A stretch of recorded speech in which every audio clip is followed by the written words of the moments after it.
عمل فني من وجهه نظر مش دوكيومنتري.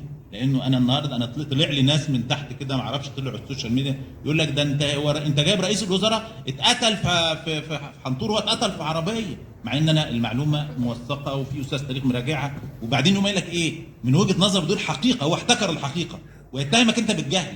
انت اللي طلع روح يعني روح اهلي طلع 10 سنين وانا بدور، انا بدور 10 سنين في مراجع يا محمد وهو طالع واحد يا كده. استاذ محمد فانا استاذ اسف. محمد نشكر حضرتك. طيب اتفضلي حضرتك استاذه يانا جمال. يانا يعني أنا مش هكلم كتير حتى لو أنا عايزة، علشان لسه اللغة بتاعي مش زيكم، بس إن شاء الله أنا هتكلم زيك.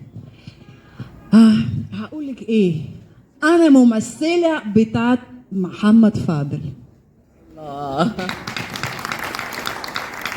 بس أنا ممثلة بتاعت محمد فاضل. في أي حلم أكبر من ده لأي ممثل في مصر؟ لا ما فيش.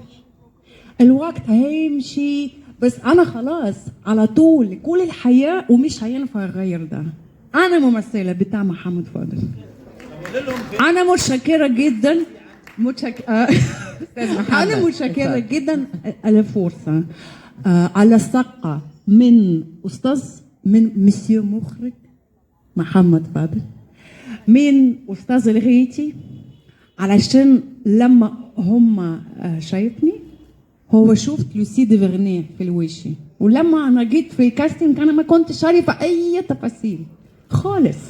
أنا كنت يانا جمال.